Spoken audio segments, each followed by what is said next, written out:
Imagine you're standing on the deck of a creaking wooden ship, the salty wind biting at your face. Around you, there's nothing but an endless expanse of water, blue by day, black and bottomless by night. You can't see land. You can't hear anything except the groan of the timbers and the crash of waves. Somewhere beyond the horizon lies your destination. Or maybe nothing at all. For the ancient seafarer, every voyage was a gamble between life and death. The ocean wasn't just a route. It was an unpredictable living force, hiding dangers you couldn't see until it was too late. Centuries ago, sailors whispered about certain stretches of sea, places they swore were cursed, places where ships vanished, compasses spun wildly, and even the bravest men refused to sail.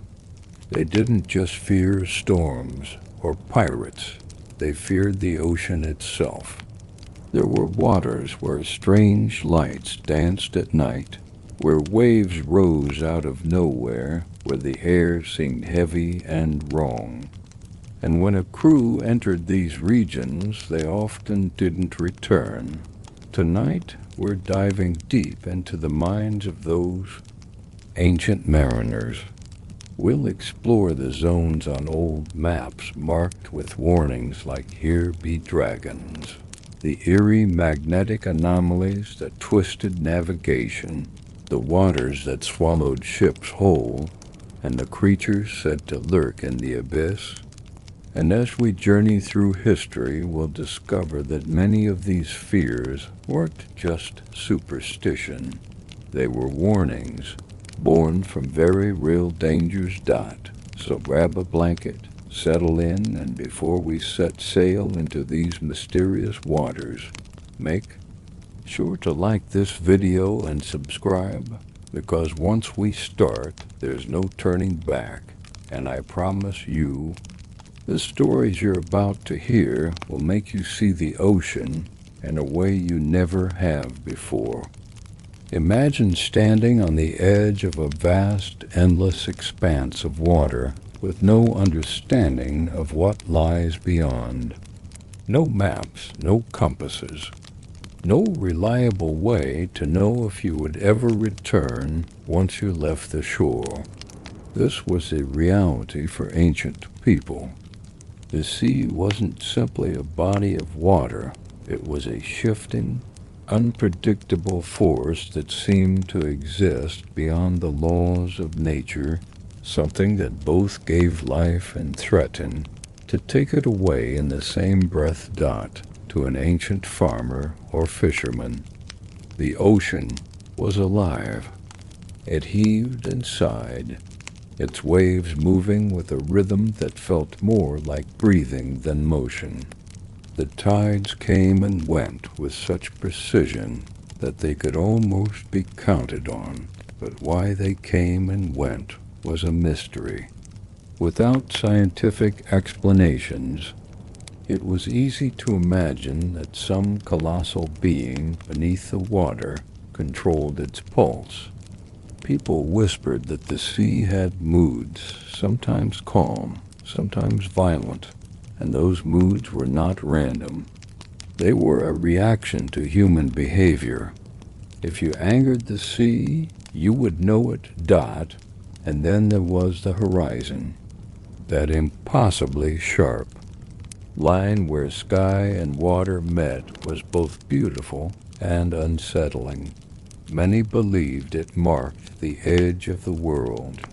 Sailors who disappeared beyond it were often spoken of as if they had stepped into another realm entirely, a realm from which few returned. In an age when most people never traveled more than a few miles from home, the idea of going beyond that blue border was like walking willingly into a void. For coastal communities, the sea was not just distant, it was dangerously close. The same water that fed you could destroy you overnight. Entire fishing fleets could vanish in storms that appeared without warning. Gentle waves could turn into walls of water with terrifying speed. In such moments, the sea revealed its true power, not a passive landscape, but a force of nature that could not be bargained with. Bodies sometimes washed ashore after shipwrecks, pale and bloated, their faces unrecognizable. These sights haunted villages for years. Some believed the ocean had claimed those lives deliberately, keeping them for a time before spitting them back as a warning. Others believed that if the sea kept a body, it meant the spirit had been trapped beneath the waves forever. Either belief was enough to keep children far from the shoreline at night. Even for those brave enough to venture out, the ocean's unpredictability bred a constant low-level fear. Winds could shift suddenly. Dense fog could roll in so quickly that the shoreline vanished in seconds. The moment you lost sight of land, you lost your anchor to reality. Everything became the same water in every direction, sky overhead, and an unsettling awareness that you were a tiny, fragile creature floating in something incomprehensibly vast. And then there were the sounds. The ocean had a voice, the dull thud of waves against the rocks, the hiss of retreating foam, the groan of wooden hulls straining against ropes. At night, those sounds deepened into something eerie. Fishermen returning late would often claim they heard things beyond the crash of waves low, distant calls, or the rhythmic beat of something moving under the surface. No one could prove it, but no one dared to dismiss it either. To the ancient mind, the sea was not just part of the world, it was another world. A liminal space, a border between the familiar and the unknown. Land was solid, predictable, safe. The ocean was shifting, unknowable, and vast beyond comprehension. It was not nature as we think of it today. It was a presence, an intelligence, sometimes a god, sometimes a monster. This deep-rooted awe and fear were passed down in stories, warnings, and rituals for countless generations. They shaped the way early humans lived, traveled, and even imagined the boundaries of their reality. When we look back at those times, we can almost understand why stepping into a boat and pushing away from shore felt less like travel and more like a leap into another dimension, one ruled entirely by the moods of the sea. If you were an ancient sailor, you didn't just fear the sea's storms, you feared what might be hiding beneath its surface. The ocean's depths were the perfect breeding ground for imagination. Nobody had ever seen the bottom. Nobody could explain what swam far below the sunlight. That mystery left an open door for stories, and people stepped through it willingly. The deeper the water, the darker the possibilities. Fishermen who went farther than most would sometimes return with strange scars on their boats, long, deep gouges as if something had clawed the wood. Others claimed to have seen immense shadows moving just under the surface, so large they blotted out the light. It wasn't hard to believe that something ancient and hungry lived down there, older than any human settlement and far more at home in this watery domain. Across cultures, these mysteries gave birth to sea monstrous creatures, so terrifying that simply hearing their names could make a grown man uneasy. The Norse spoke of the kraken, a vast, tentacled beast capable of dragging entire ships into the deep. Mediterranean sailors whispered of Scylla, a many-headed horror that devoured men who sailed too close to her rocky lair. In the cold waters of the north, there were tales of the half-gufa, a sea monster so massive that its back could be mistaken for an island. Even without these legends, the ordinary creatures of the deep were strange enough to inspire fear. Before the age of deep-sea exploration, no one knew about giant squid or anglerfish, but when something washed up on shore with bulging eyes, translucent flesh, or teeth like knives, it was easy to believe you were looking at the corpse of a demon. Sailors might haul up a fish they'd never seen before, shimmering with alien colors, and return to port swearing they'd glimpsed a messenger from another world. But monsters weren't just physical. Some were spirits, unseen forces that seemed to toy with humans for their own amusement. Many believed in the drowning ghost, the soul of someone lost at sea, now cursed to lure others into the water.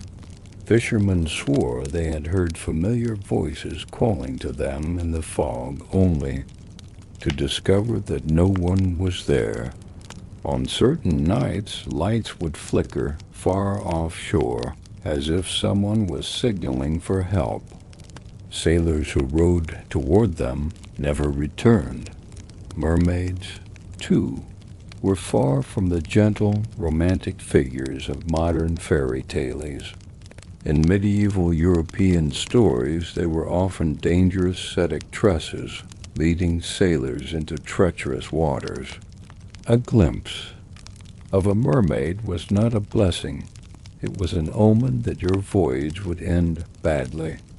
In some regions, they were said to drag men underwater, holding them until their lungs filled with salt water, their hair floating like seaweed in the dark. These tales weren't simply entertainment. They were warnings disguised as stories, a way for communities to pass down hard-earned knowledge. Don't Sail Too Far from Shore became a tale about a monster waiting at the world's edge. Beware of Sudden Storms became a legend about a vengeful spirit that cursed careless sailors. It made survival advice more memorable and much harder to ignore. Even the most skeptical sailors might find themselves whispering charms or making small offerings before a long voyage. A coin tossed into the waves, a bit of bread broken and cast into the sea, these gestures weren't seen as superstition, but as insurance. The ocean was vast, and humans were fragile. It seemed only wise to show respect to whatever ruled the depths. What's striking is how consistent these fears were across the world. From Polynesian navigators to Celtic fishermen, from African coastal traders to the Viking raiders of the north, the same patterns appeared. Tales of enormous creatures, seductive dangers, and supernatural forces that punished arrogance. It didn't matter where you sailed, the unknown was always out there, and it always had teeth. The fear of monsters wasn't irrational. It was rooted in truth. The ocean is full of predators. It does hold species we've never seen. Storms can sink ships without warning. By giving these dangers a face and a name, ancient people made them easier to talk about, and perhaps easier to face. But even so, there was a part of every sailor, no matter how experienced, that knew the truth. The sea was too big, too deep, and too old for humans to ever fully understand. And in that vastness, there would always be something waiting. For a medieval sailor, the compass was not a luxury, it was salvation. Once it became known in Europe around the 12th century, it was considered a small miracle, a needle that pointed north no matter where you were, even when the stars were. Hidden by fog or the coastline had long since faded from view. It was a promise of direction in a world without GPS, without maps that could be fully trusted, without lighthouses visible for more than a few miles. But what if that promise suddenly failed? Imagine standing at the ship's helm, the waves rising. Around you, the sky a dome of gray. You glance down at your compass, and the needle is spinning slowly, lazily, refusing to settle. Or worse, it does settle, but points somewhere completely wrong. You know where north should be, and this isn't it.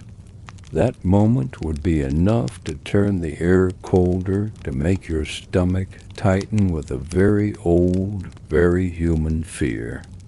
The fear of being lost, not just in distance, but in reality itself. Sailors across centuries began to speak of cursed waters, stretches of sea where compasses misbehaved. Today, we know about magnetic anomalies, regions where the Earth's magnetic field is distorted by iron-rich rock beneath the seabed or other geological quirks. But in the Middle Ages, there was no science to explain such things. So the explanations came from the human imagination, and they were far darker. One common belief was that these zones marked the lairs of colossal sea creatures. The theory went like this. Somewhere deep below the waves lay the bones of ancient monsters, their bodies infused with a strange magnetic power. Or perhaps the creatures were alive still, massive, beyond imagining, their hides studded with metallic, scales that pulled at the compass needle like a fisherman's hook. The more your compass twitched, the closer you were to something that could swallow your ship whole. Other sailors swore the cause was even more unnatural black stones from the heavens, fragments of fallen stars lying on the ocean floor. These meteorites, they said, carried strange forces that could twist a compass and even drive men mad. The stories told of ships sailing over these sky stones and hearing a deep hum in the hull, as if the ship itself had begun to resonate with something not of this world. Then there were the truly unsettling tales, that in certain parts of the sea you were sailing not over water at all, but over the edge of the living world. The compass faltered because you were close to another realm, one where the rules of navigation, and perhaps of life and death themselves, no longer applied. Step too far into these waters, and you might not sail back into the world you knew. The most feared of these regions were whispered about in dockside taverns, always in low voices. There was talk of the Devil's Eye, a stretch of the North Atlantic where compasses spun endlessly, and the sea seemed to drop away into bottomless darkness. There was the Iron Sea off certain coasts of Scandinavia, where legend claimed a submerged mountain of pure metal dragged at the nails in your ship and pulled unwary vessels down to their doom. And of course, though it would not be named as such until centuries later, the waters now called the Bermuda Triangle had their share of medieval precursors mariners' maps, sometimes marked strange, empty patches with simple warnings like, "Here the needle lies dot." What made these zones so feared was not just the loss of navigation. It was what followed. Without a working compass, a ship could drift for days in the wrong direction, moving farther from known trade routes, farther from rescue, and closer to starvation. And the further you strayed into these waters, the more the sea seemed to change waves, moving oddly against the wind, sudden fogs rolling in, a silence settling over the water as if the world was holding its breath. Superstitions grew to counter these dangers. Some captains would refuse to enter a known compass grave entirely. Others would perform rituals before crossing such waters, casting iron nails into the sea to feed whatever force lay beneath, or carrying small lodestones believed to keep a compass true. There were even sailors who claimed that if you sang a certain shanty while steering through, the compass needle would slowly steady, as if some unseen listener below was soothed by the sound dot. In truth, these anomalies were rare, but rarity only made them more powerful in the human mind. If your life depended on a fragile wooden ship and a thin sliver of metal floating on a pin, the idea that nature itself could reach up and twist your only guide was enough to keep you awake at night. It was proof that the ocean was not merely water and wind, it was a living, shifting labyrinth, and not all of its rules were meant for human understanding. To a sailor in the Middle Ages, the sea was never simply a road from one port to another. It was a living force, and in some parts of the world, that force could turn against you faster than you could tie off a sail. These were the storm-breeding, ground stretches of ocean, where the sky could be bright in the morning, the winds calm and playful, and then, without warning, the horizon would darken as if an enormous curtain had been drawn across it. In certain regions, these tempests had a pattern sailors learned to dread. The Mediterranean was infamous for its sudden white squalls, invisible until they were nearly upon you thin, high clouds racing ahead of them like messengers you only noticed too late. The North Atlantic, especially near the coasts of Ireland and Scotland, could conjure black gales that rolled in with such speed it felt as though the sky had dropped onto the sea in one violent motion. Further south, off the coast of West Africa, the warm waters could spawn monstrous storms that seemed to roar up from the equator itself, slamming into ships like a giant hand sweeping a toy from a table. In the Middle Ages, there was no meteorology, no way to see such storms coming beyond what your eyes could guess and your bones could feel. Some sailors claimed they could sense a storm hours before it struck, the air becoming unnervingly still, the taste of the wind changing to something metallic, the sea itself beginning to rise in long, unnatural swells. Others said seabirds would vanish entirely, as if they knew to flee while the ship remained trapped in open water once the storm hit. Survival became a matter of skill, luck, and how much punishment your vessel could take. Medieval ships were sturdy for their time, but they were small compared to the waves these storms could conjure walls of water as tall as a castle, their crests curling over as if they intended to devour the deck whole. In such moments, the sky and sea became indistinguishable, both a writhing chaos of spray and darkness. The wind screamed through the rigging like an animal in pain, ropes snapped like whips, and the timbers groaned under the strain, as if the ship itself feared for its life. Many vessels simply disappeared in these storm zones. If a ship went down in deep water far from land, there was no trace, no wreckage to wash up, no survivors to tell the story. Families on shore might wait months before accepting that their loved ones were gone. In taverns and ports, the storm regions gained reputations as graveyards, not because of monsters or magic, but because of the cold, brute force of nature itself. And yet, sailors, ever a superstitious lot, couldn't resist attaching myths to these storms.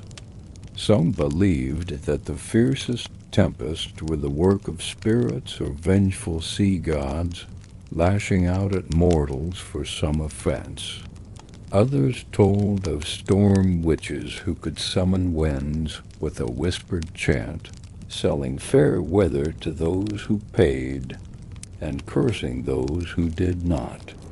There were stories of ghost ships appearing on the edge of a brewing storm, visible only for moments before lightning lit them up crude by the drowned, eternally caught in the gale that killed them. What made storm regions so terrifying was their unpredictability. You could plot a course carefully, watch the skies, listen to every scrap of advice from older sailors, and still find yourself trapped. Even the bravest captains admitted that once you were in the grip of such a storm, you stopped thinking about cargo or destination. Your world shrank to the next wave, the next rope, the next desperate attempt to keep the ship's bow facing into the fury. Survive a storm like that, and you were changed. Sailors who had lived through them often described a strange silence. Afterward, a kind of emptiness in the air, as if the sea had spent its rage and was now watching you quietly. It was a reminder that on the ocean, power belonged not to men or their ships, but to the elements, and in some corners of the world, those elements woke with a vengeance. For medieval sailors, night at sea was a different world. In the day, you could at least see the horizon, the swell of the waves, and any approaching danger. But once the sun dipped below the water and the last streaks of red faded from the sky, you were surrounded by nothing but blackness. The only lights were the stars overhead, the faint glow of lanterns on deck, and sometimes things no one could explain. One of the most unsettling experiences a crew could have was hearing sounds that seemed to come from nowhere. On calm nights, when the sea was glassy and still, there might suddenly be a deep, hollow booming sound, like a drum being beaten far below the surface. At other times, sailors swore they heard voices drifting across the water, too faint to make out the words, as if a conversation was taking place just out of sight. Some said it was the sea itself speaking, Others whispered that it was the cries of drowned sailors trying to lure the living overboard. Wind and the hull of a ship can create countless odd noises, but in an age before science could explain acoustics, these were signs of the uncanny. A splash in the darkness could send shivers through the most hardened mariner, especially when there was no shape or shadow to match it. A sudden sharp crack like a whip might be the breaking of a wave or something striking the ship from beneath. Then there were the lights. Out on the open water, far from land, strange glows could appear without warning. Sometimes sailors reported seeing green or blue sparks dancing along the rigging or glowing faintly around the tips of the masts. We now call this phenomenon ST, Elmo's fire, caused by static electricity in the air, but in the Middle Ages it was a supernatural omen. Some believed it was a blessing from the saints, protecting the ship. Others feared it was a warning of disaster to come. Even stranger were the flashes beneath the waves. Sailors told of pale, ghostly lights gliding just below the surface, keeping pace with their ships before vanishing. Some of these were likely caused by bioluminescent plankton or jellyfish, but to a crew in the 14th century, they were living spirits of the sea, perhaps watching, perhaps hunting. On rare nights, the entire ocean could seem to glow with a faint blue-green shimmer, making the ship appear as if it were floating through the sky instead of water. Lightning over the open ocean also carried a particular terror. Without mountains or trees to break the view, a storm on the horizon could flash bright enough to illuminate the clouds and the sea for miles.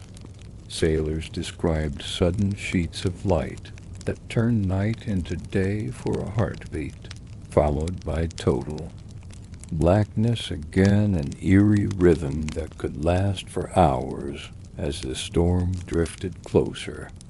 Worse still were the sky flashes with no thunder, bolts of silent lightning that flickered between clouds without a sound, leaving an unnatural hush in their wake.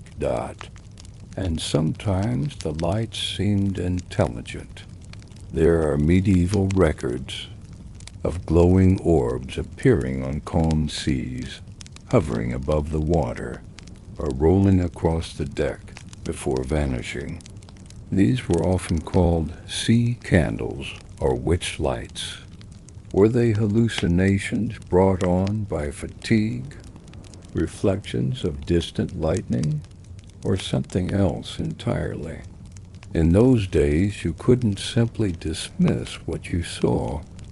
You had to wonder if it meant safe passage or doom.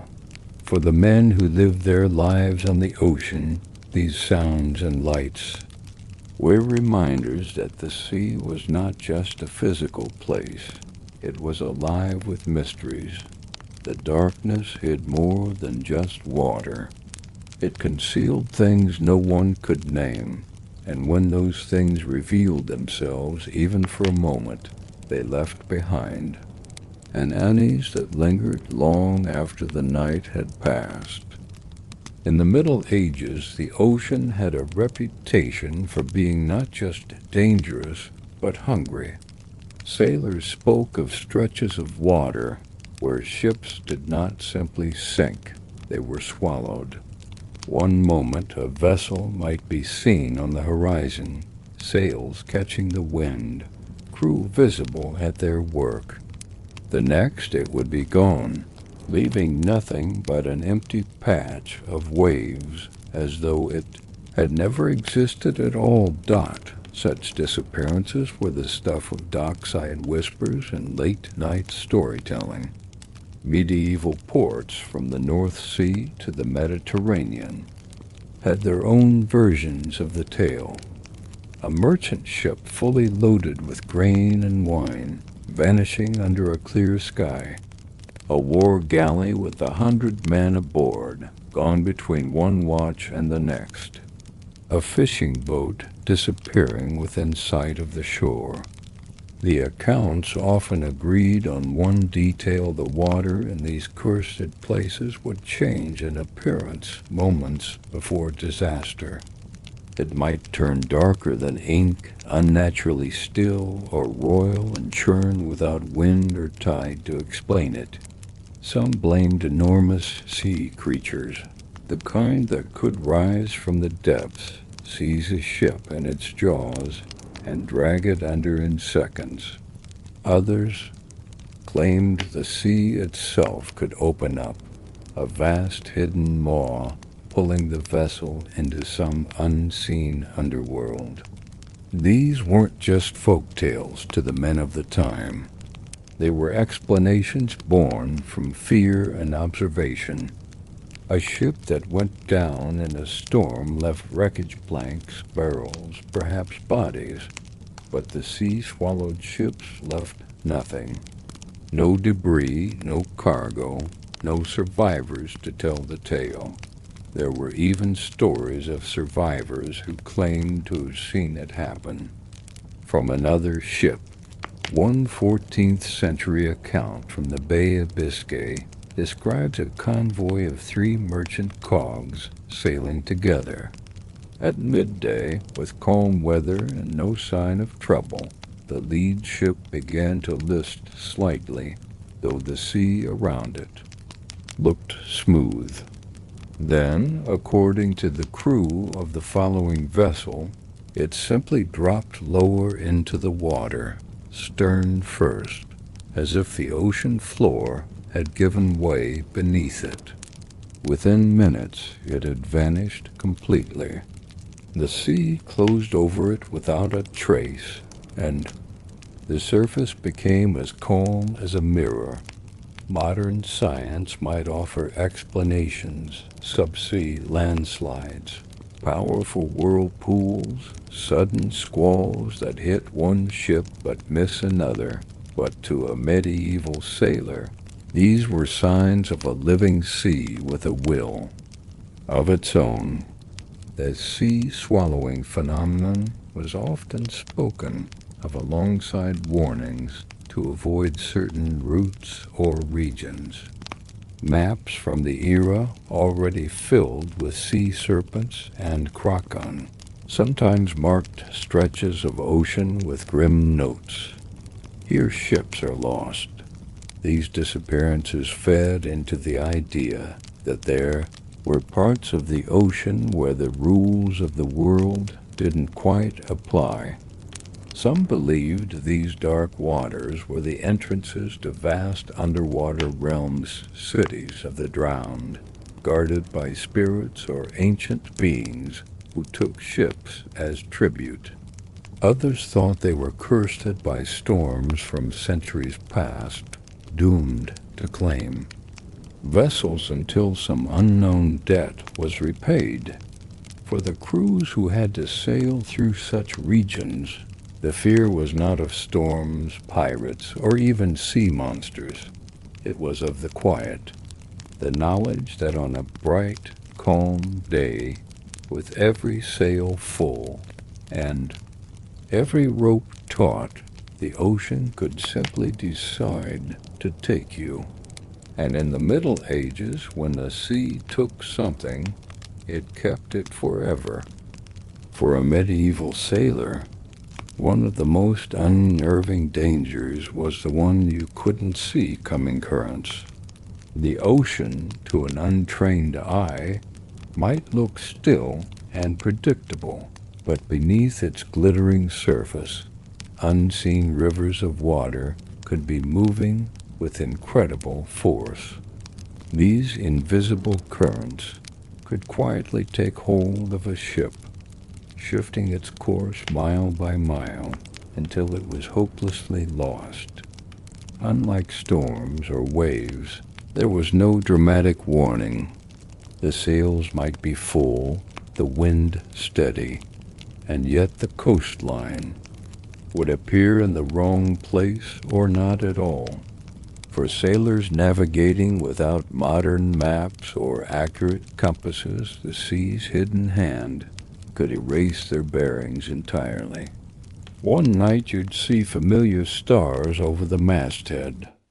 By dawn, you'd be under a completely different sky, the pattern subtly altered by your new position. Some of these currents were vast and constant, like the Gulf Stream, carrying warm waters from the tropics far into the Atlantic. Others were local and treacherous, whirl like tidal races in narrow channels, or longshore drifts that would pull a vessel sideways for hours without the crew realizing it. In some medieval ports, captains would refuse to sail at certain times of the year, knowing these currents grew stronger during seasonal changes, pulling ships toward reefs, shoals, or even hostile territories. Legends grew around these flows. In the Mediterranean, sailors spoke of the serpent's path, a current said to wrap around ships like a great sea snake, dragging them into the open ocean. In the Baltic, fishermen told of the pull, a mysterious movement of water that would seize a boat in calm weather and carry it toward fog banks that never lifted. These tales mixed superstition with genuine navigational hazard. If you didn't know how to read the sea, the current could carry you hundreds of miles from where you intended to go. Even experienced mariners were not immune. Chronicles tell of a fleet of trading cogs leaving Bruges for England in the late 13th century. They expected to cross the channel in 2 days, but an unseen current swept them southward. By the time they realized something was wrong, they were far off the coast of Brittany, low on fresh water, and surrounded by unfamiliar currents they couldn't escape.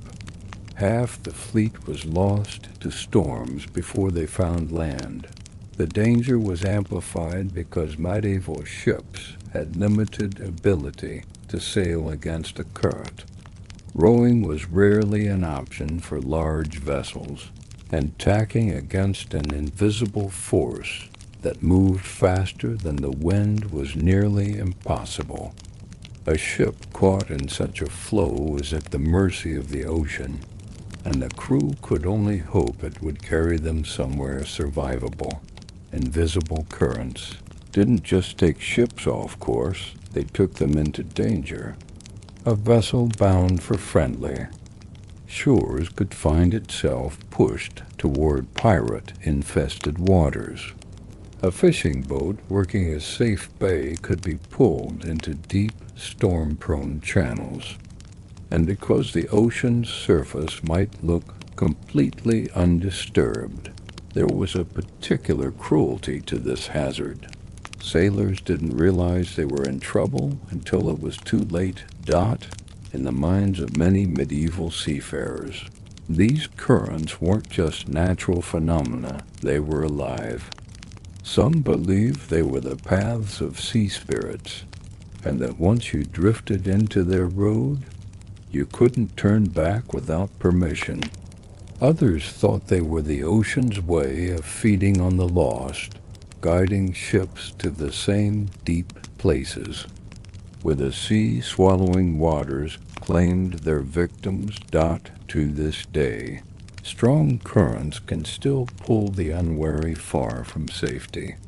But in the Middle Ages, with no satellite charts or GPS, an invisible current wasn't just a nuisance, it was a death sentence that crept up silently, a reminder that in the ocean's endless chess game, the sea always had the advantage. For medieval sailors, the sea was not just a vast and empty expanse, it was alive, and not always in ways they could understand. Beneath the surface, they believed, lurked beings so immense that even the largest ship could be nothing more than driftwood in their path.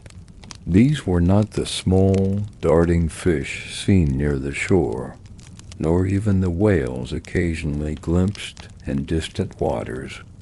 These were creatures so large they could be mistaken for islands, so powerful they could send a ship to the bottom with a single movement.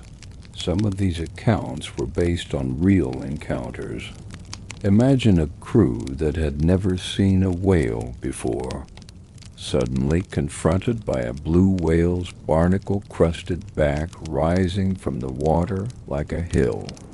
In an age without marine biology, how could they not mistake it for a living mountain? Others saw pods of sperm whales breaching in unison dark, shapes and geysers of spray so alien that they became the seed of legends. And when giant squid tentacles washed ashore, longer than a man was tall, they became undeniable proof that monsters dwelled in the abyss, but beyond real creatures. The medieval imagination filled in the unknown with terror.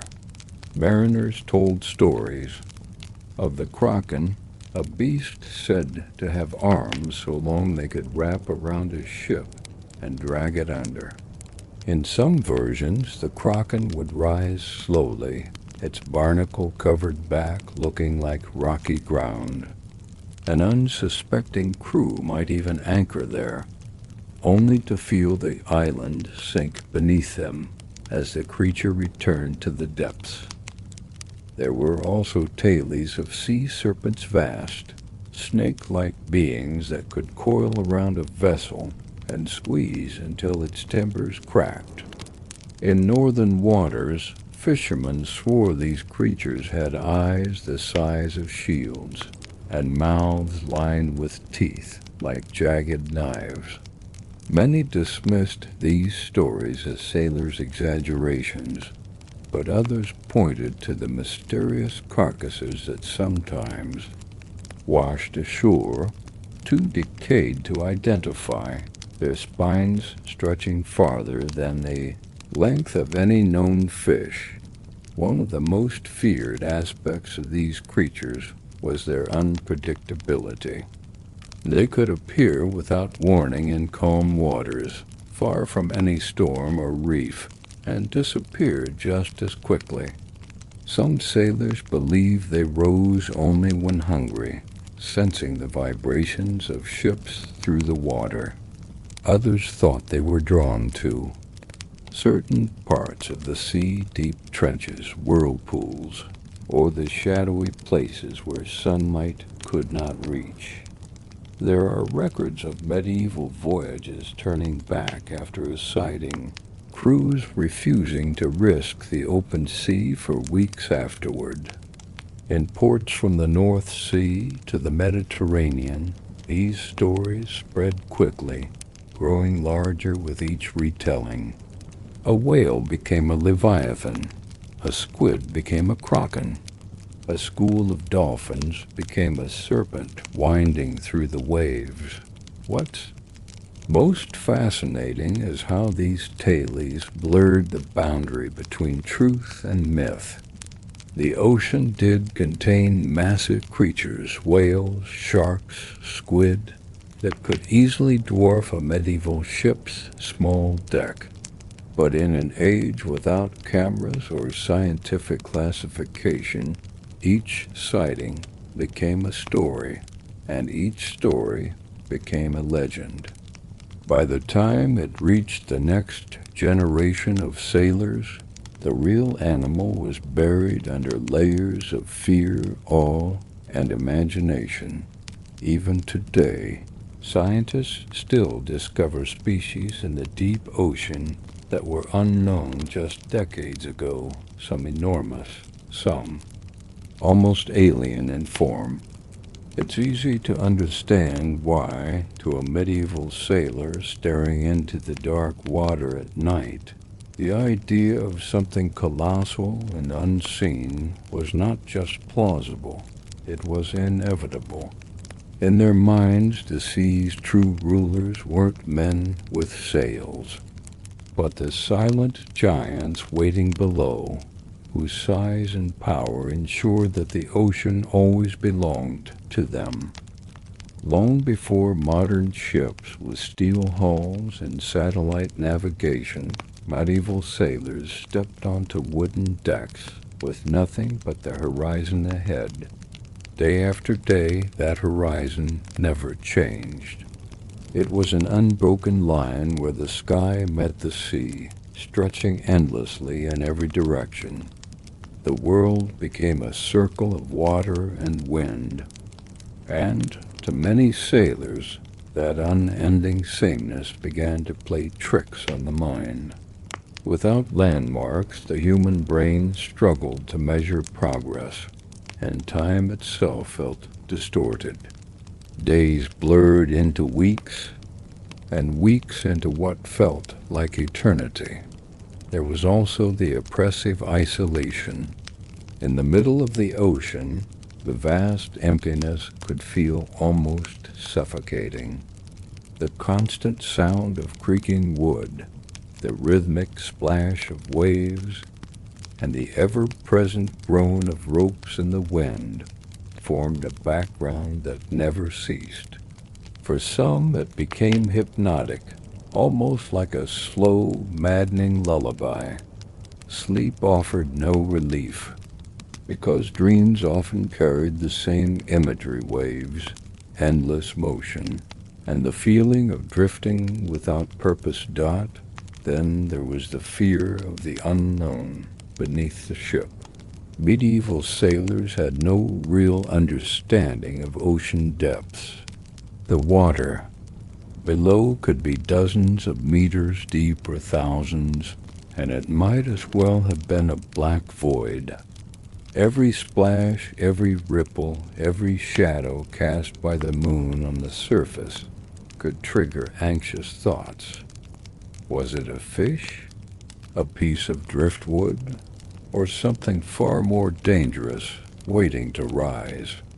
This uncertainty gnawed at even the most seasoned crew.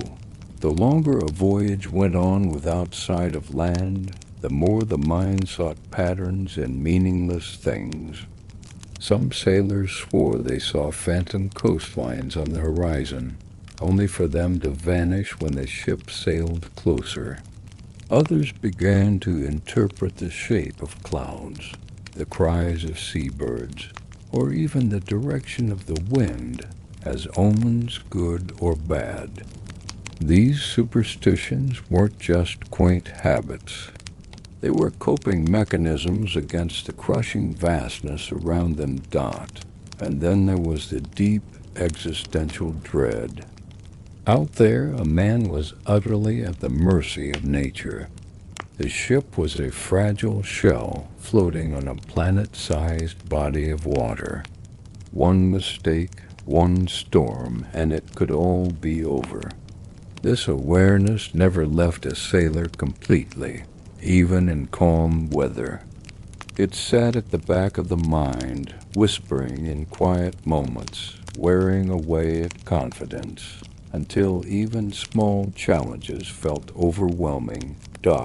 In the end, many sailors feared not just drowning, but the slow erosion of their sanity. To them, the endless ocean was more than a physical danger. It was a mental battlefield, and not everyone returned home entirely the same as when they had set sail. In the Middle Ages, navigation was far less of a science and far more of a blend of skill, guesswork, and sheer hope. The idea of plotting a precise course over the open sea was an almost impossible dream, because the tools sailors had were primitive. Their charts were often outdated or outright wrong, and their understanding of geography was riddled with gaps and misconceptions. Getting lost wasn't an occasional mishap, it was a constant risk, and certain regions of the ocean were notorious for turning even the most confident voyage into a desperate search for land. The root of many navigation errors lay in the sheer unreliability of medieval maps. Cartographers relied heavily on second-hand reports, travelers' tales, and in some cases pure speculation. If a merchant claimed there was a small island west of a certain port, mapmakers would often include it regardless of whether anyone else had ever seen it. These phantom islands appeared frequently on charts, luring ships off course in search of harbors that simply didn't exist. When those islands failed to appear on the horizon, valuable days and precious food and water would already have been wasted. Another major issue was the absence of a precise way to measure longitude. While latitude could be roughly estimated by the height of the sun or the position of the stars, determining how far east or west one had traveled was guesswork. This guesswork was compounded by inconsistent speed estimates. Sailors measured their speed by throwing a piece of wood into the water and timing how long it took to pass the length of the ship, a method prone to huge errors if the sea was rough or the current was strong. Over days and weeks, these small inaccuracies piled up, turning an intended landfall into a disastrous miss by hundreds of miles. Certain oceanic regions were especially infamous for navigation problems. Areas with strong, shifting currents like the Bay of Biscay or the waters around the Canary Islands could push ships off course so subtly that the crew wouldn't notice until land failed to appear where it should have. Dense fogs in the North Atlantic could conceal coastlines entirely, forcing sailors to rely solely on their ears to judge proximity to land, listening for the faintest echo of waves crashing against unseen cliffs. By the time they heard it, they were sometimes already too close to change course. Winds added another unpredictable element. Medieval ships depended entirely on wind power, and the wrong wind at the wrong time could mean weeks of being pushed in a completely unintended direction. The Atlantic trade winds, for instance, were well known to seasoned sailors, but even they could shift unexpectedly.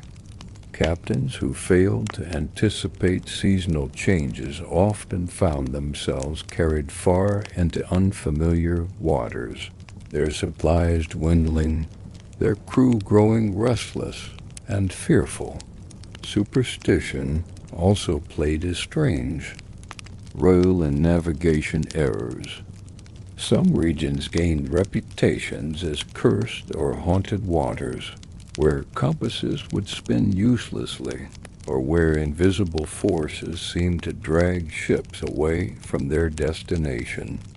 In reality, these were often areas with magnetic anomalies, places where iron deposits on the seafloor interfered with compass readings, or zones with powerful tidal flows that didn't match sailors' expectations.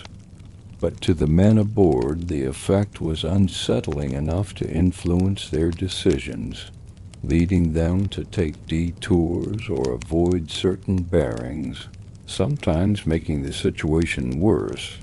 Even when land was finally sighted, mistakes could still be deadly. A coastline could easily be misidentified, especially in places where multiple islands looked similar from the sea.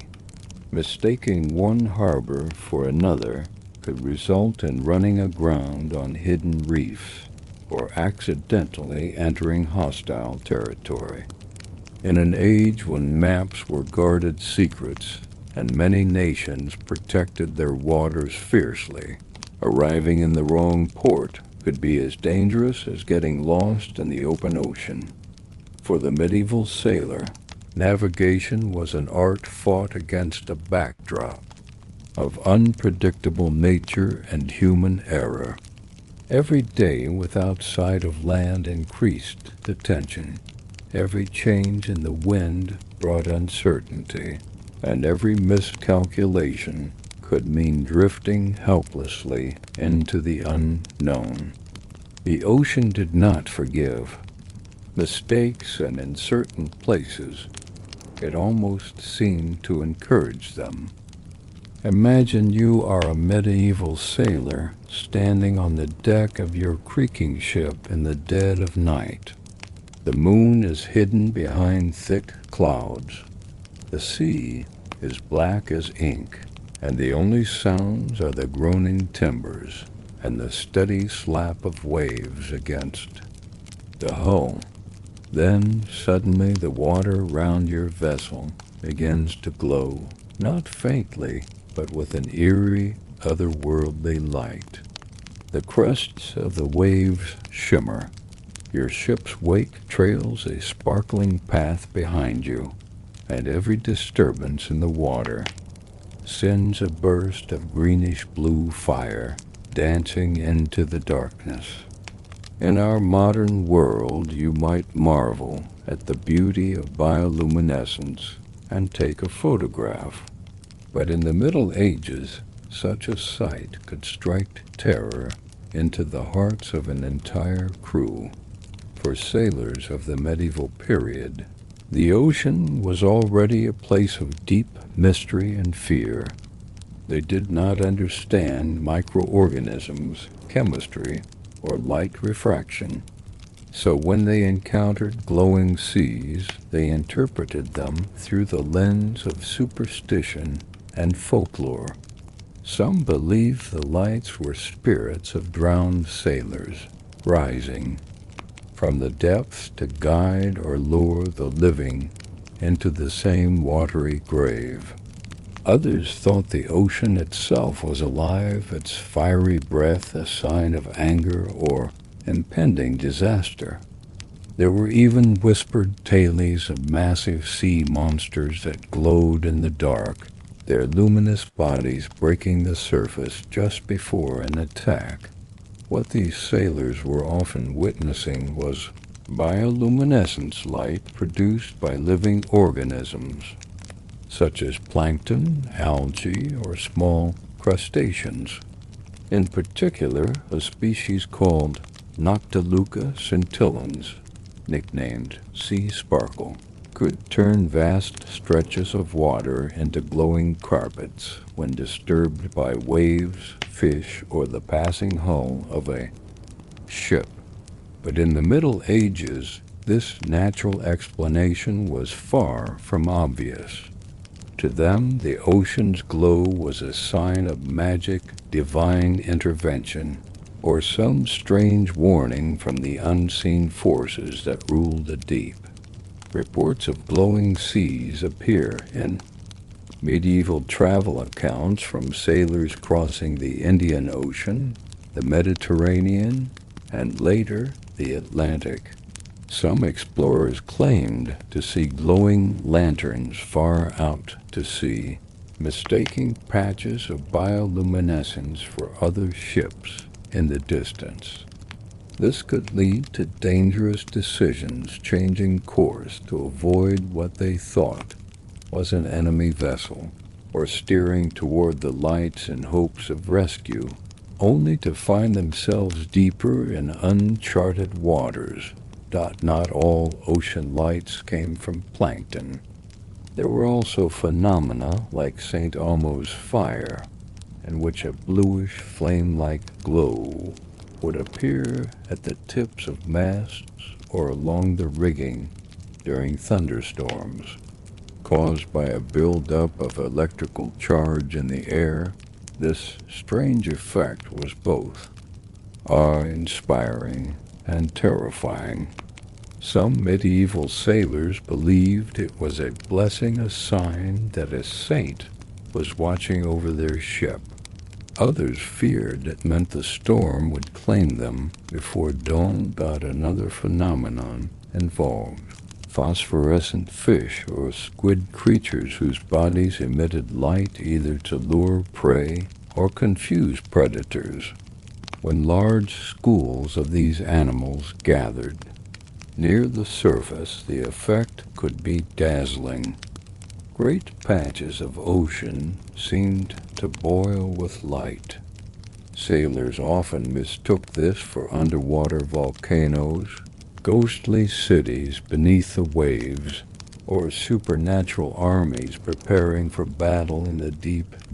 In certain warm coastal waters, particularly around the Arabian Sea, sailors would occasionally encounter milky seas, vast stretches of glowing water that could extend for dozens of miles, casting an unbroken white or bluish light so bright that it lit up the sails. Without any scientific explanation, medieval seafarers often thought they had sailed into a ghost ocean, or even into the boundary between the living world and the afterlife.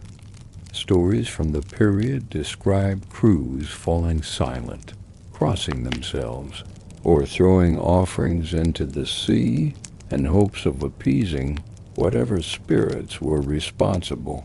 Perhaps the most unsettling aspect of these glowing waters was their unpredictability. A calm, moonless night could suddenly erupt into a shimmering spectacle without warning.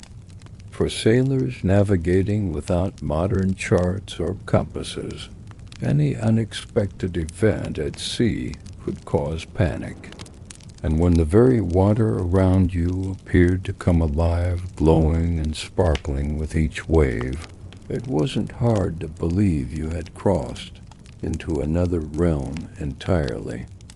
These strange ocean lights would continue to inspire fear and wonder for centuries, passed down in logbooks, tavern tales, and the whispered superstitions of sailors. Today we know the science behind them, but in the Middle Ages they remained a haunting reminder that the sea kept many of its secrets hidden, and some of those secrets glowed in the dark. In the annals of maritime history, some of the most chilling stories are not of storms survived or battles fought, but of ships that simply never came back.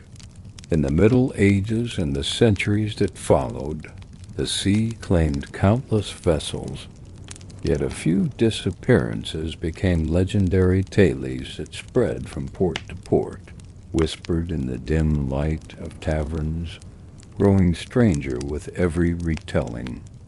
These were not just losses, they were vanishing acts. Ships that set sail under clear skies and favorable winds, only to dissolve into the ocean's silence, leaving behind no wreckage, no survivors, and no certain explanation. One of the most infamous cases recorded in early European chronicles is that of the Our Lady of the Sands, a merchant carrack that left Lisbon in the late 1400s, bound for Bruges with a cargo of fine silks and spices. Witnesses saw her leave the harbor fully crewed, but she never reached her destination. Months later, a fishing boat claimed to have seen a ghostly vessel drifting aimlessly off the coast of Galicia. Its sails were in tatters, its deck eerily empty. As the fishermen approached, a sudden fog rolled in, and when it lifted, the mysterious ship had vanished without a trace. Whether this was a hallucination brought on by exhaustion or some bizarre reality, no one could say, but the legend was born in the North Sea. There was the case of the Black Gong, a sturdy Hanseatic trading ship that disappeared in the early 1500s. According to maritime records, she was last sighted near the Skagerrak Strait under calm weather. Weeks later, debris from her cargo barrels of dried fish and broken timber washed up along the Norwegian coast. Strangely, the wood bore deep gouge marks, as if clawed by something massive. This fueled grim speculation. Sea ice crushing the hull, an uncharted reef tearing it open, or something alive in those waters, something that did not want witnesses. But perhaps the most unsettling disappearances were those that left behind the ship, but not the crew. Medieval sailors often spoke of the silent drifter incidents, derelict vessels found with their masts standing, cargo intact, but not a single living soul on board. In 1478, a Venetian galley was found adrift in the Aegean Sea.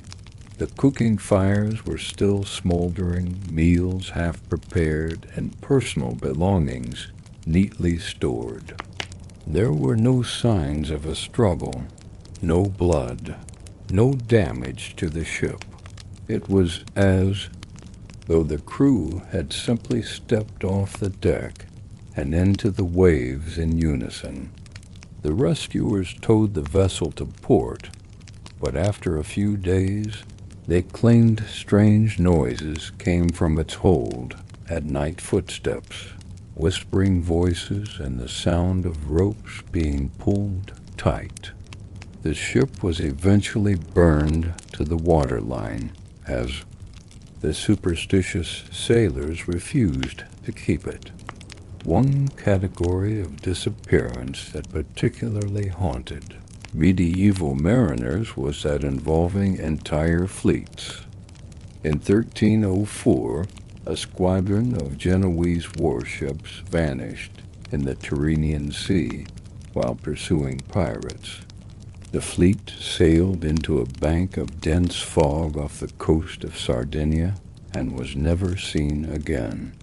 For decades afterward, locals told of ghostly sails appearing on moonlit nights only to fade when approached, as though trapped between worlds.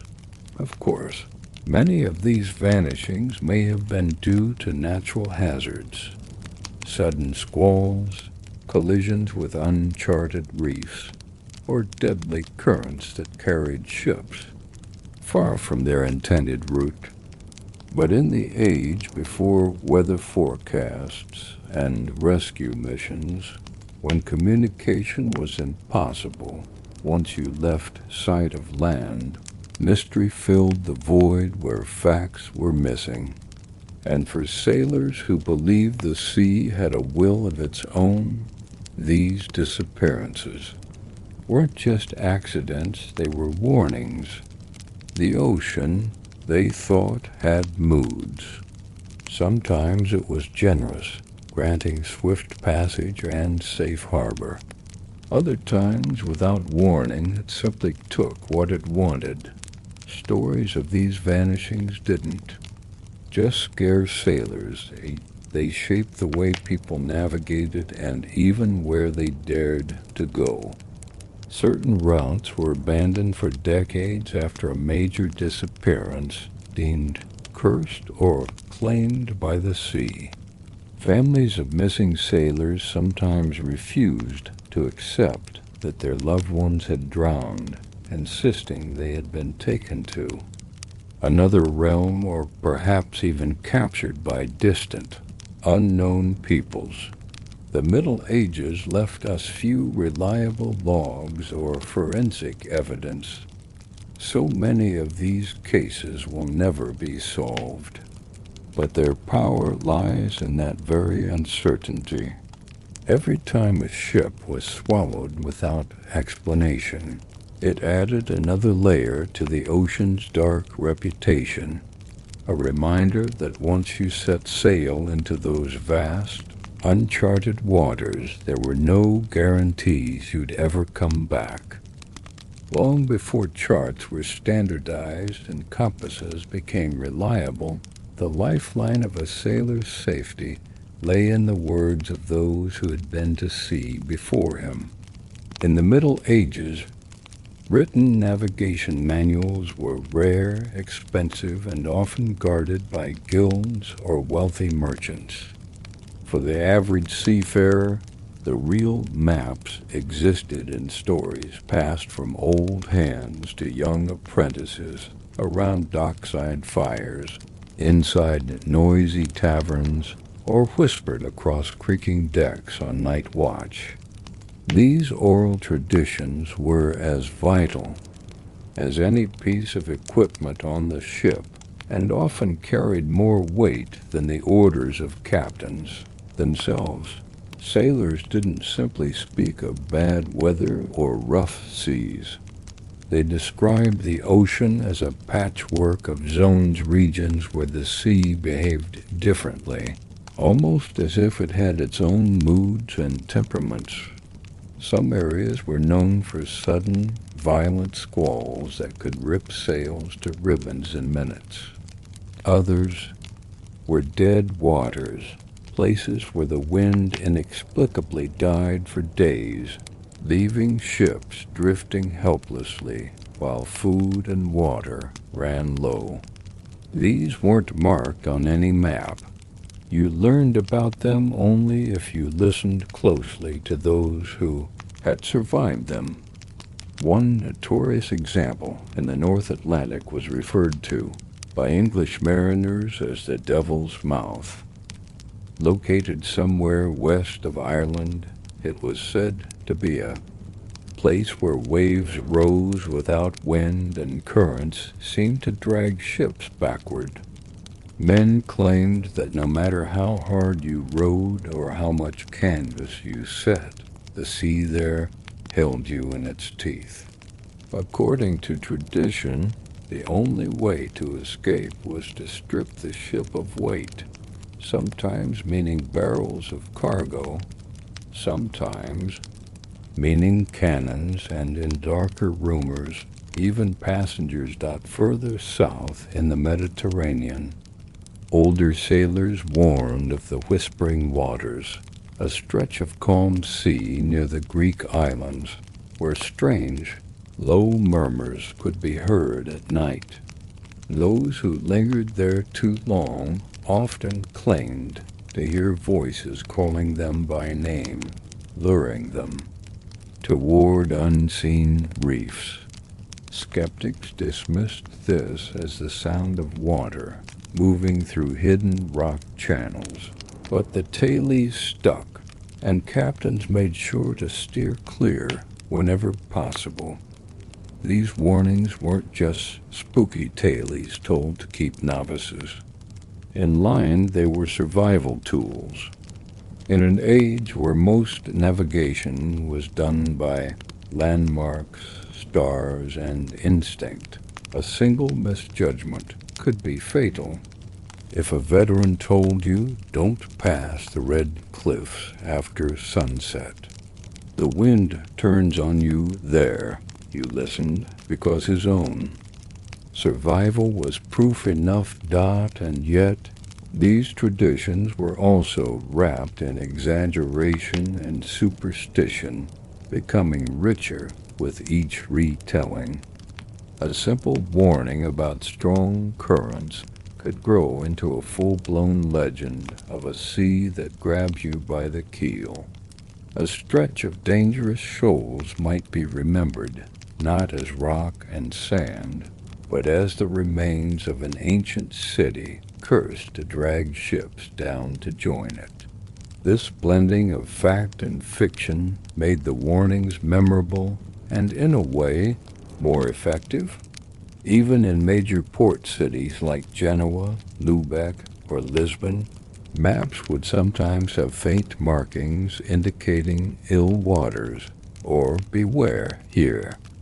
But it was the dockside lore that painted these warnings vividly. A scarred old helmsman could point at an unmarked patch of sea on a map and tell you exactly why it was a graveyard for ships. His voice might drop to a near whisper as he described the ship that went in and never came out. The screams heard over the wind, the wreckage found days later miles from where it should have been in time. These oral traditions created invisible borders on the seas lines that no chart acknowledged, but that every sailor respected. They were drawn not in ink, but in memory and fear, and for all the exaggeration and myth that crept into them, these warnings undoubtedly saved lives. They also gave the medieval ocean its personality, not just a body of water, but a living, unpredictable presence that needed to be understood, respected, and sometimes avoided entirely. It was a reminder that for all the courage needed to face the sea, the wisest sailors were often the most cautious ones, those who listened carefully to the old voices and never forgot that the ocean kept its own counsel. If you were to take a medieval sailor weather-beaten face, calloused hands, pockets full of charms and bits of knotted rope for luck, and place him aboard a modern research vessel, the sheer difference in understanding would be staggering. What once seemed like a supernatural curse, a malevolent sea spirit, or an unknowable danger has, in many cases, been explained by centuries of observation, measurement, and technological innovation. Modern oceanography, meteorology, and physics have peeled back much of the mystery, revealing natural causes behind the terrors that haunted seafarers for generations. Yet, even with all our knowledge, there's still an echo of awe and perhaps even fear when we stand on the deck and look out at that endless horizon. Take, for example, the infamous magnetic anomalies that medieval sailors swore could bewitch a compass or lead them hopelessly astray. Today, we know that Earth's crust is not magnetically uniform. Some regions have unusually high concentrations of magnetized minerals, particularly iron-bearing rocks on the seafloor, that can cause compass readings to deviate. These magnetic anomalies are mapped and understood now, but in the Middle Ages they were invisible, inexplicable forces. Imagine watching your one reliable guide, the needle of your compass, start swinging wildly for no reason. Without the concept of geomagnetism, the only explanation was magic or malice. Storms that seemed to appear out of nowhere in the past are another example. Medieval accounts describe calm seas transforming into furious maelstroms in the span of an hour, sometimes even minutes. We now know this can happen due to microbursts, squall lines, or rapid pressure drops in certain regions where warm, moist air collides with cold fronts. The Mediterranean's white squalls and the sudden gales of the North Sea were particularly feared. Both are now well-documented meteorological phenomena that can be tracked via satellite and predicted with impressive accuracy. But for the sailors of old, these storms had personalities, the angry breath of the sea. They'd say because the science behind them was unimaginable. Some of the strangest phenomena, like the eerie glow of phosphorescent waters, are now among the most studied wonders of marine biology. What medieval sailors called the sea's ghostly lantern, or burning waves, is simply bioluminescence, produced by microorganisms such as dinoflagellates. When disturbed by waves or a ship's hull, these microscopic creatures emit light as a defense mechanism, creating a surreal glow that can stretch for miles. Without knowing about marine microorganisms, medieval sailors could only interpret this as a sign sometimes of good luck, sometimes of approaching danger, depending on the local lore. As for the infamous sea-swallowing ships, stories, many of these likely describe rogue waves, gigantic, sudden swells that can rise 2 to 3 times higher than surrounding waves. Only in recent decades have these waves been confirmed through satellite imagery and buoy data.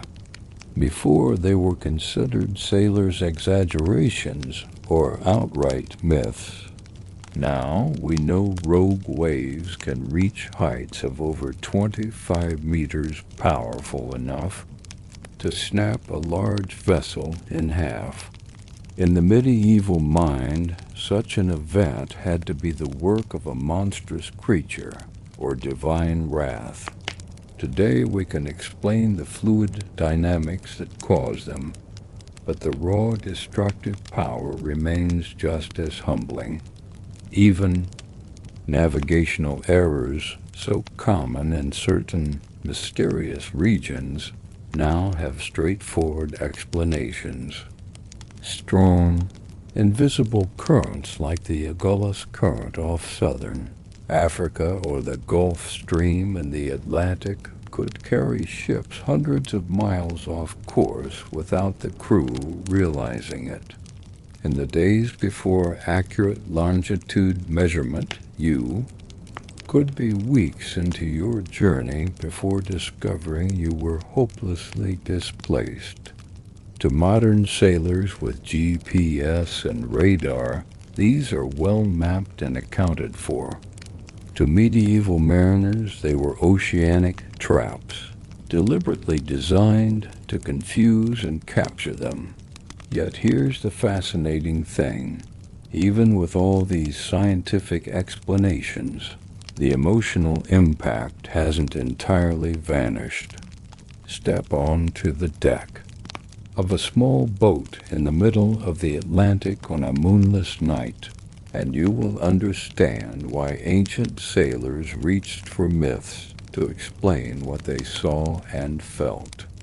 The ocean is vast, dark, and filled with forces beyond our control. We may know the how now, but the why it feels so powerful remains a deeply human mystery. And maybe, just maybe, that's why the old legends still hold some sway. Science can tell us why the compass spins, why the waves glow, and why the storms arrive, but it can't erase the primal feeling that the sea is alive, watching, and waiting.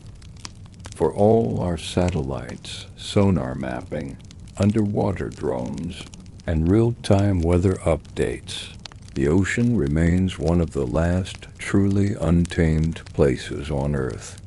We've walked on the moon, drilled miles into the crust, and charted every mountaintop, but vast swaths of the sea floor are still completely unmapped, hidden beneath miles of cold, crushing darkness. Even now, scientists estimate that more than 80% of the world's oceans remain unexplored. That means there are valleys deeper than the Grand Canyon, mountains taller than Everest, and perhaps even entire ecosystems we haven't yet glimpsed. This lingering mystery is a big part of why the sea still inspires the same awe it did for medieval sailors. The technology has changed, but the feeling standing at the edge of a heaving deck with nothing but horizon in every direction is timeless. You know that beneath those waves are creatures with forms stranger than anything in myth.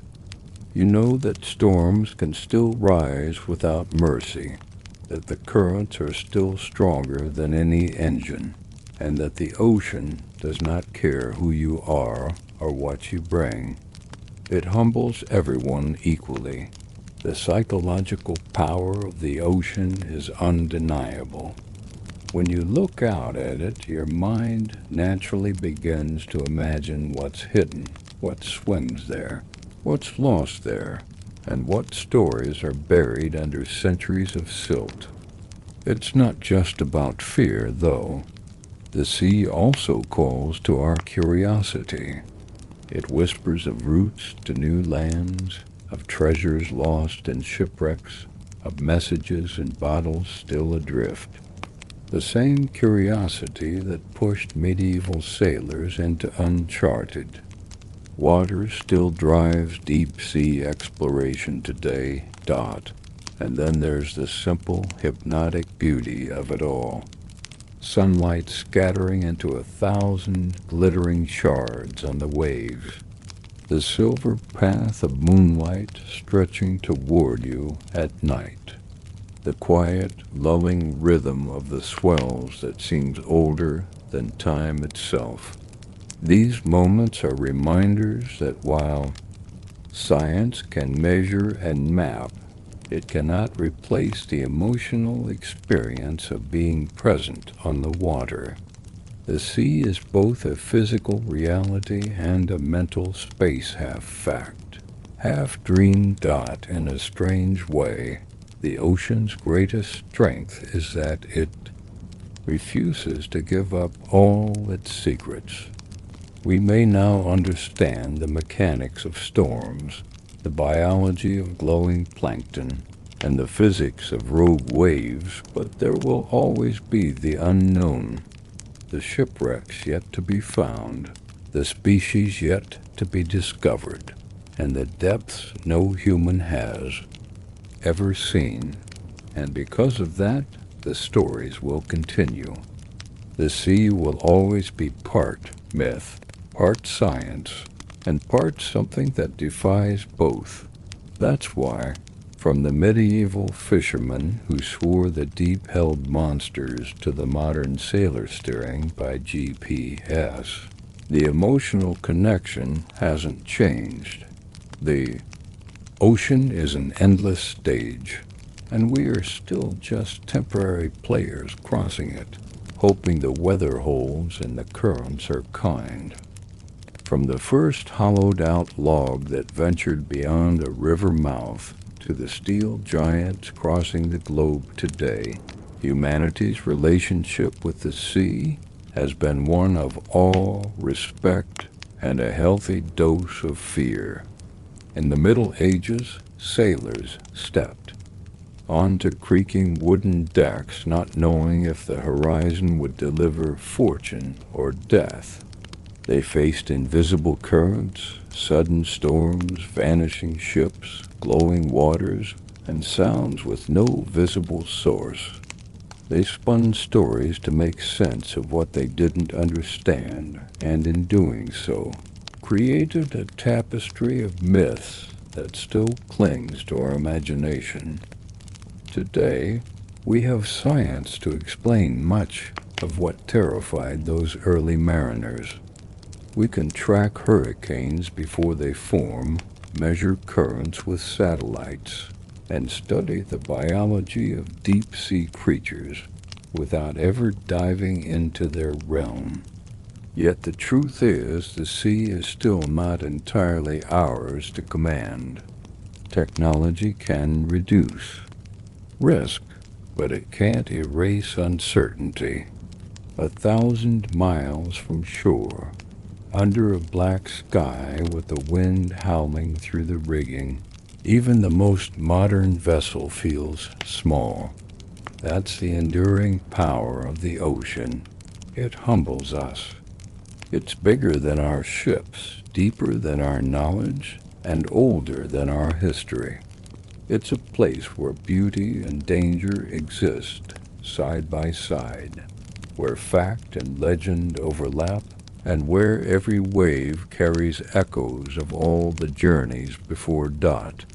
So whether you picture yourself as a medieval sailor gripping the rail in a storm, or a modern traveler watching the horizon from the deck of a cruise ship, remember this: the sea doesn't just connect continents, it connects centuries.